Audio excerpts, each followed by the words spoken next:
Salut à tous et bienvenue sur Talk Frenchy. Je suis Chloé. Et moi, c'est Lucas. Ravi de vous retrouver pour un nouvel épisode. Avant de commencer, si vous aimez le podcast, pensez à vous abonner et à laisser un petit like. Ça nous aide énormément à faire grandir cette communauté. Et on vous en remercie vraiment du fond du cœur. Alors, aujourd'hui, on va parler d'un sujet que tout le monde adore. Les projets de week-end. Oui, comment parler de ces projets de week-end en français? C'est un sujet super important. Parce que c'est probablement la conversation la plus fréquente entre amis, entre collègues, en famille. C'est vrai, chaque semaine, quelqu'un va te demander « Tu fais quoi ce week-end » ou « T'as des plans pour le week-end » et il faut pouvoir répondre naturellement. Exactement. Aujourd'hui, vous allez apprendre à proposer des activités, à accepter ou refuser une invitation, à parler de vos projets avec enthousiasme ou à dire poliment que vous ne voulez rien faire du tout. Ce qui est un art en soi. Toi, tu es le ROI du « je reste à la maison ce week-end ». Je ne dirais pas ça, mais disons que j'apprécie un bon week-end tranquille avec un livre. Tu vois, moi, c'est tout le contraire. Vendredi soir, je suis déjà en mode planification. J'ai envie de sortir, de voir des amis, d'essayer un nouveau restaurant. Et lundi matin, tu es épuisé. Complètement. Mais c'est ça qui est bien. Un bon week-end, c'est un week-end où on a vécu des choses. Enfin, pour moi. Et pour moi, un bon week-end, c'est un week-end où j'ai rechargé mes batteries. On est vraiment différents là-dessus. Et c'est parfait pour cet épisode, parce qu'on va pouvoir montrer plein de façons différentes de parler de ces week-ends. Alors, commençons par le plus basique. Quand quelqu'un te demande tes projets de week-end, qu'est-ce qu'il dit exactement? La question la plus courante, c'est « Qu'est-ce que tu fais ce week-end » Simple, direct. Et entre amis, on raccourcit souvent « Tu fais quoi ce week-end » C'est plus familier. Oui, et il y a aussi « T'as prévu quelque chose ce week-end » Là, on utilise le verbe « prévoir » qui veut dire « to plan ». Prévoir, c'est un mot super utile. J'ai prévu de faire un pique-nique. On a prévu d'aller au cinéma. Et dans un contexte plus formel, au travail par exemple, on dirait plutôt « Vous avez des projets pour le week-end » avec le « vous ». Bonne remarque. Au bureau, surtout avec quelqu'un qu'on ne connaît pas très bien, on garde le « vous ». Vous faites quelque chose de spécial ce week-end? Et à l'inverse, entre collègues proches, on passe au « tu » très naturellement. Le contexte, c'est tout. D'ailleurs, petit conseil pour nos auditeurs. Si vous n'êtes pas sûr, commencez par vous. La personne en face vous proposera le tutoiement si elle le souhaite. Exactement, c'est toujours plus sûr. Bon, et pour répondre à cette question, comment on fait? Alors, la réponse la plus simple, c'est « Ce week-end, je vais », suivi d'un infinitif. Ce week-end, je vais voir des amis. Ce week-end, je vais faire du shopping. C'est le futur proche, aller plus l'infinitif. C'est la structure la plus naturelle pour parler de projet. On peut aussi dire « Je pense » plus l'infinitif. Je pense aller au marché samedi matin. Là, c'est moins certain. C'est plus une idée qu'un plan fixe. Et il y a « j'ai l'intention de » qui est un peu plus formel. J'ai l'intention de visiter le musée ce dimanche. Ou encore « Je compte » plus l'infinitif. Je compte faire une randonnée si le temps le permet. Compter, dans ce sens, c'est to intend to ou to plan to. C'est un faux ami pour les anglophones, parce que compter veut aussi dire to count. Très bonne remarque. Je compte les jours. Je les compte. 1, 2, 3. Mais je compte partir tôt. J'ai l'intention de partir tôt. Deux sens très différents. Et toi, Chloé, tu utilises quoi le plus souvent? Moi, c'est clairement « je vais ». Samedi, je vais bruncher avec ma copine Sophie. Et dimanche, je vais probablement traîner au marché aux puces. Traîner, ça veut dire se promener sans but précis, prendre son temps. C'est un mot très courant en français familier. Oui, traîner au lit, traîner dans les magasins. C'est l'idée de ne pas se presser, de flâner. Flâner, encore un beau mot. C'est plus élégant que traîner. J'aime flâner dans les rues de Paris le dimanche. J'adore ce mot. Bon, et toi Lucas, qu'est-ce que tu réponds quand on te demande tes projets? Moi, honnêtement, je dis souvent « pas grand-chose » ou « rien de spécial ». Je le savais. Mais attends, c'est important aussi d'apprendre à dire ça, parce que tous les week-ends ne sont pas remplis d'activités. Parfois, le plan, c'est justement de ne rien faire. C'est vrai. Et comment on exprime ça de façon naturelle? On peut dire « je vais me reposer ». C'est neutre et clair. Ou Je vais prendre le temps de ne rien faire. C'est plus poétique. J'aime bien aussi « je vais profiter de mon week-end pour me détendre ». Le verbe « profiter de », c'est un incontournable. Absolument. Profiter de veut dire to enjoy ou to make the most of. Je vais profiter du beau temps. Je vais profiter de mon jour de congé. Et c'est un mot qu'on utilise vraiment tout le temps en français. Profite bien, c'est comme dire enjoy en anglais. Il y a aussi l'expression faire la grasse matinée, qui veut dire dormir tard le matin. C'est un classique du week-end. Ah oui, samedi, je vais faire la grasse matinée. Les Français adorent cette expression. Littéralement, c'est faire la grosse matinée, l'idée d'une matinée longue et paresseuse. Et toi, tu fais souvent la grasse matinée? Tous les samedis sans exception, pas avant 11 heures, c'est sacré. Moi, même le week-end, je me réveille tôt, vers 7 heures. C'est plus fort que moi. 7 heures un samedi, ça me fait mal juste d'y penser. Bon, passons aux activités de week-end plus spécifiques. Quand on a de vrais projets, comment on en parle? On peut organiser les activités en grandes catégories. D'abord, les sorties, tout ce qu'on fait à l'extérieur. Sortir est le mot-clé. On sort ce soir? Je sors avec des amis samedi. Sortir en français, c'est vraiment le verbe universel pour toute activité sociale dehors. Pour être plus précis, on a aller au restaurant, aller au cinéma, aller au théâtre, aller voir une expo, avec aller à suivi du lieu. Attention à la contraction avec le aller au cinéma, pas aller à le cinéma. C'est au pour le masculin, alla pour le féminin et al devant une voyelle. Bonne précision. Je vais au marché, masculin.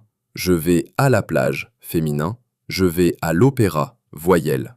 Moi, ce week-end typique, c'est aller bruncher le samedi. Oui, on utilise bruncher comme verbe en français maintenant.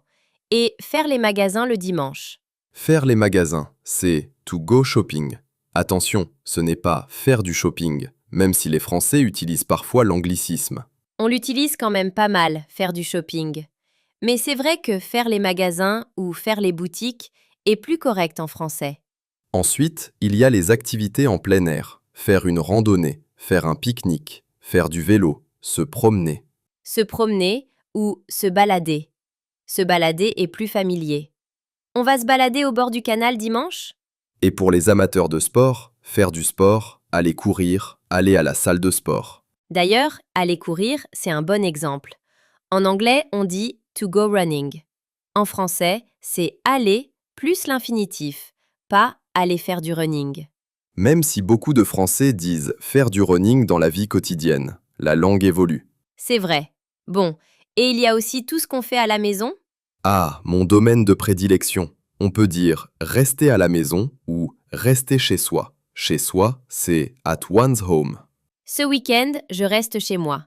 Chez moi, chez toi, chez lui, chez elle. Les activités à la maison. Cuisiner, lire, regarder une série, faire du jardinage. Faire du jardinage. Toi, tu fais du jardinage? J'ai quelques plantes sur mon balcon, ça compte.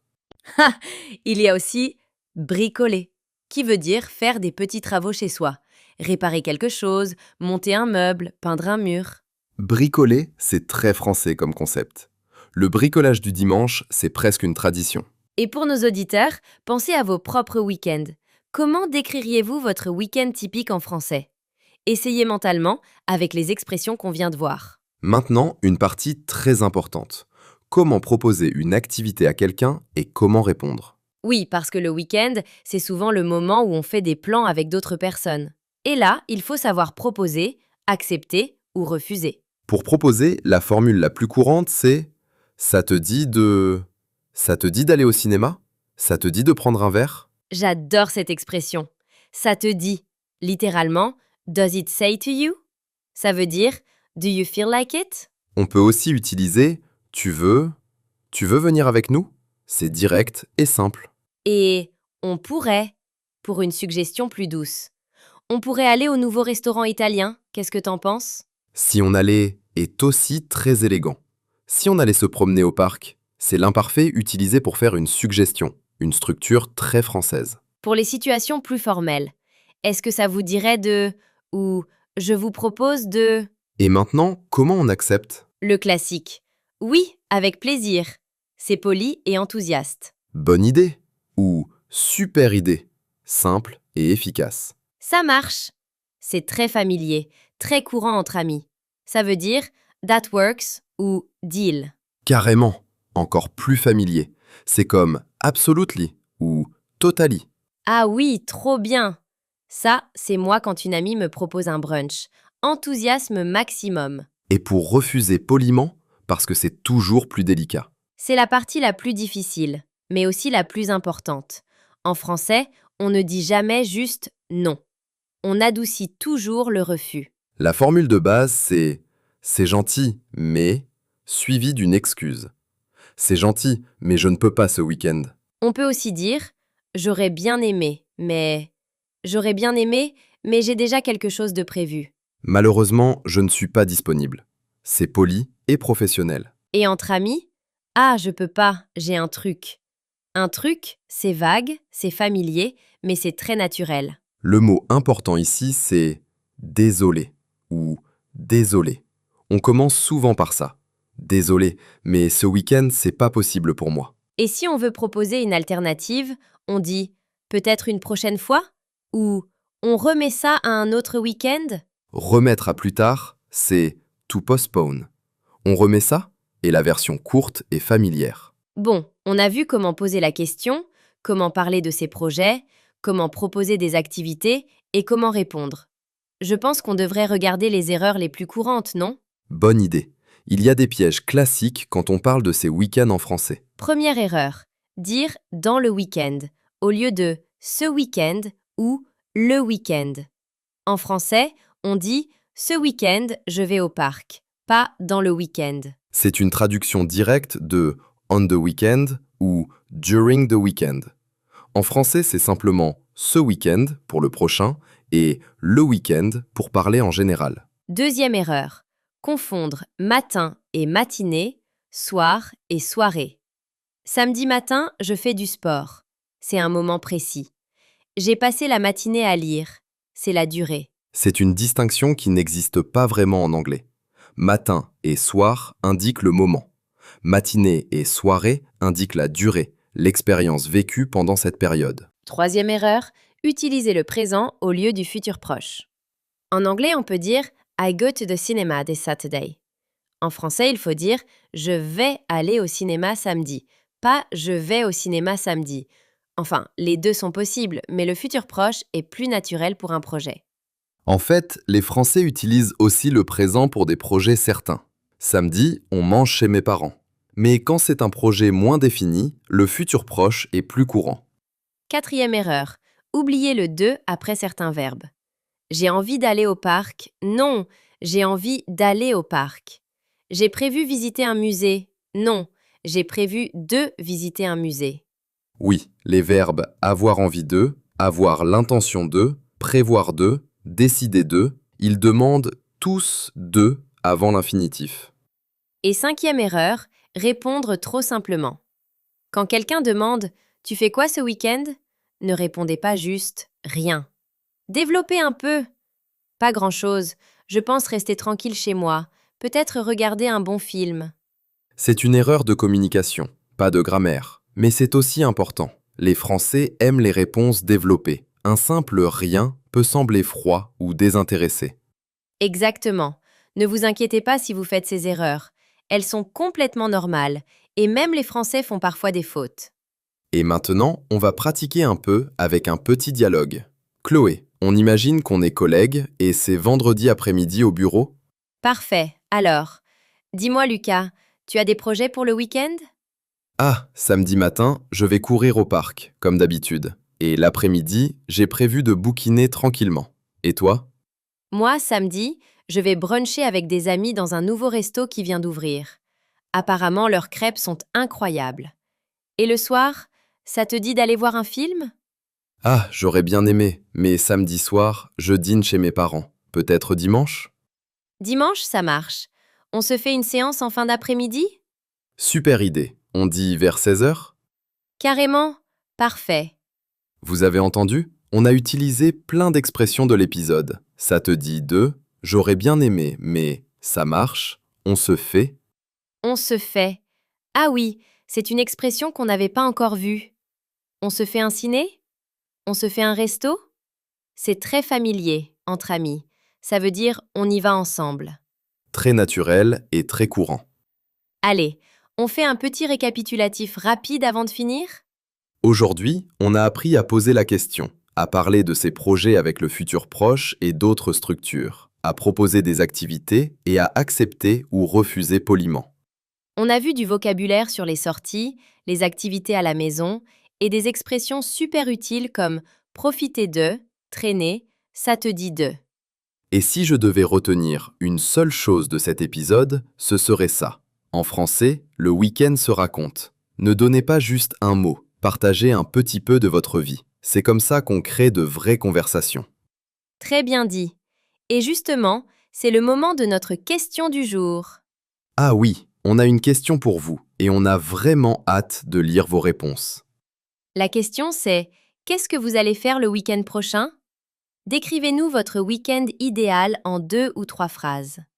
Moi, par exemple, je dirais « Ce week-end, je vais faire la grasse matinée pour une fois, puis je compte passer l'après-midi à lire dans un café. Le soir, je vais probablement cuisiner un bon plat. » Et moi, samedi, je vais faire les boutiques avec une amie. Et le soir, on va essayer un nouveau restaurant japonais. Dimanche, je vais profiter du beau temps pour me balader au bord de la rivière.